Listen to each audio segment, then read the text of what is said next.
Hey YouTube, welcome back to Super Lorcana World, your one-stop shop for everything Lorcana, and we have another rendition of How Cheap Is It Today?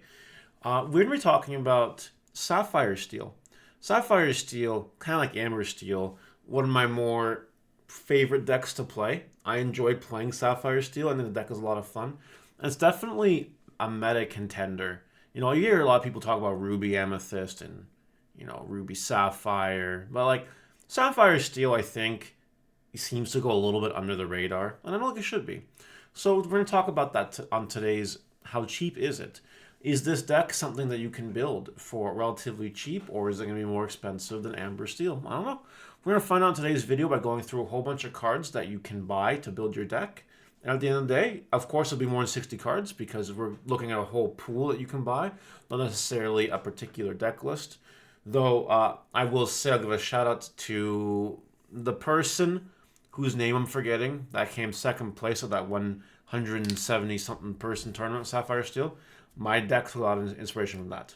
So I want to thank that guy for doing well because it let me perfect my deck, which is really nice. So thank you. So we'll take some inspiration from that and some other tech cards, and we're going to go for it.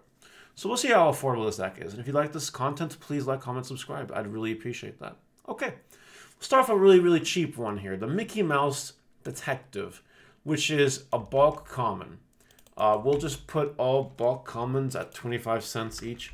And we're assuming that we're buying 4 of everything. Again, you want to play test, right? You want to have a pool of cards available so you can test and try different ratios and whatever.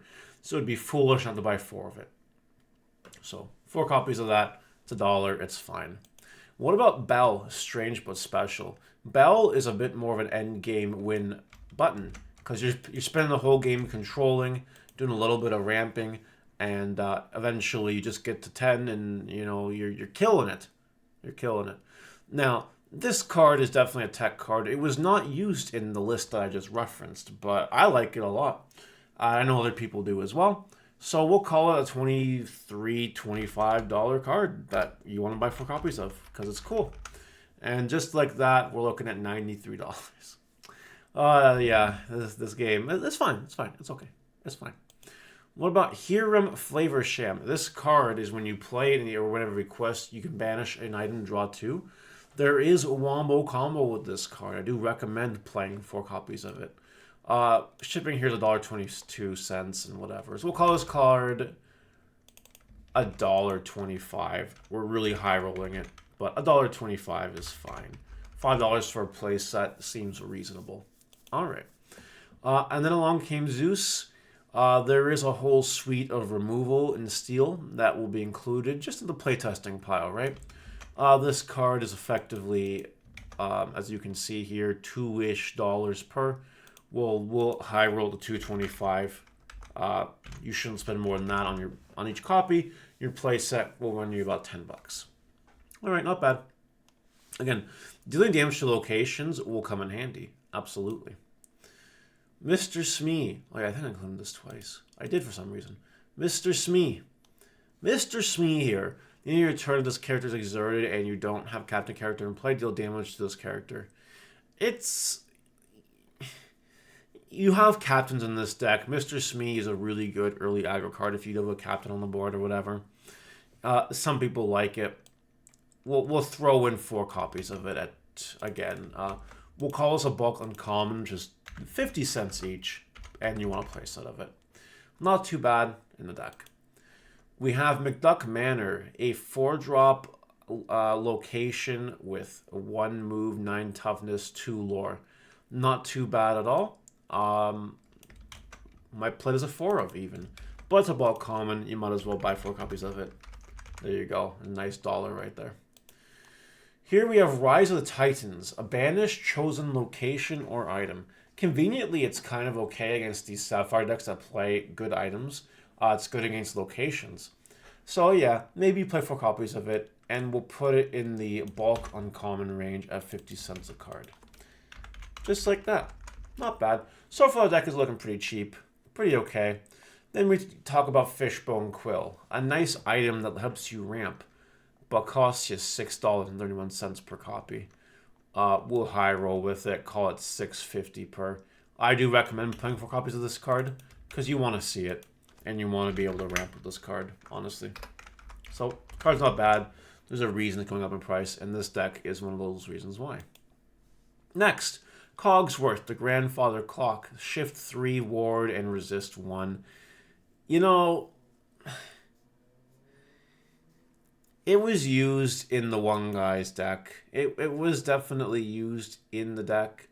I cannot deny that it was indeed used in the deck. Oh, what happened here? Hello. Anyway, however,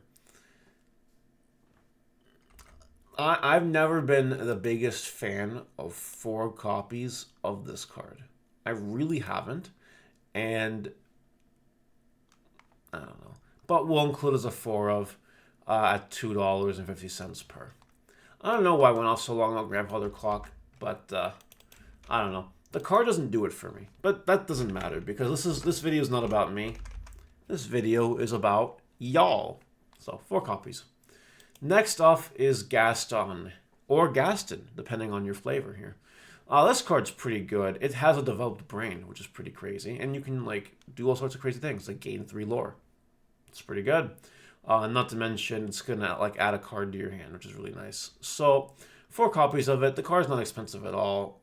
We'll put it at 50 cents per. That's fine. Not too bad, honestly. It's fine. Yeah. We have Nothing to Hide. It's Gataxian Probe. Literally what the card is. It's a common though, so it's 25 cents. And I recommend playing 4 copies of it, of course. Peeking at the hand, drawing cards is pretty good. For 1. Develop Your Brain. Another card I definitely play 1 of. This card is Sleight of Mind. Talking about magic here for a second. Yeah, there we go. Just like that. Then we have Popsicle. When you play this item, you may draw a card and manage the item root 2 damage, shows a character. Not a bad card at all. It's a bulk common. We play 4 copies of it, and that's pretty cool. Not a bad card at all. Now we get into some more expensive territory, like a Beast Tragic Hero that you should probably play 4 copies of. It seems to be selling right now at around 50 bucks, and that's a very low roll, but we'll call it 50. 50 bucks, and you need 4 of it, unfortunately. So there you go. That'll bump up the price of your deck a little bit. Then we have things like Tinkerbell, which will also bump up the price of your deck a little bit. This $10 super, we're going to call it, that you might want 4 copies of. Bumping up that deck price just a little bit more, eh? And then A Whole New World. Continuing to bump up the price of this deck just a little bit, eh? For 15, we'll call it 16 a card. Just to high roll a little bit. There you go, $64 for a play set of that. Yeah, that's what it is. Grab Your Sword, not a bad card. You might not play 4 copies of it, but it's a $2 rare, we'll call it. And maybe buy a playset of it. Try it out. Why not? Combos really well with Tinkerbell Giant Fairy. Strength of the Raging Fire. It's something you might want to consider. It does deal damage, and it's a song, and it's really nice. It might come in handy. We'll call it again a $6 rare. Just to be high roll for the sake of being safe. That's fine. Last card I want to bring up is Captain Hook. We were talking about Mr. Smee earlier. Combos really well with Captain Hook. And it's a bulk common. It's a bulk common. So just like that, we're going to throw it in there. Now, that's going to do it for the lowest rarity version of the deck. Honestly, this deck just barely breaks $500, and that's with way more cards than you're going to play in the deck. Honestly, that's not too bad. What does max rarity do in this game? Well, you guys may or may not be aware, but Captain Hook has a D23 promo, which, where is it, right? $1,300 range. Okay, so $1,300 times 4, that's $5,200 in Captain Hooks.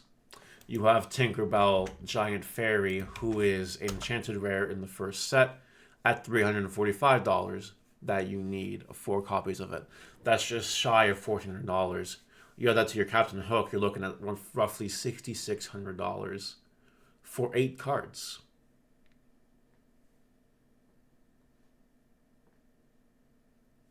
You know, yeah, that's painful, right? That's painful. Belle, if you want to play the Belle route, also has an enchanted rare art near mint 470. It's another almost $2,000. That's crazy. And Along Came Zeus does also have an alternate art. You know, for almost 10 grand, you can max ready this deck. I'm not going to recommend you do that though. I think $492 isn't terrible, but some people might disagree with me. And if you do disagree with me on that, let me know in the comments what you think. But yeah, that's Sapphire Steel for you. Deck's fun. Give it a try. And yeah, see you later. Bye.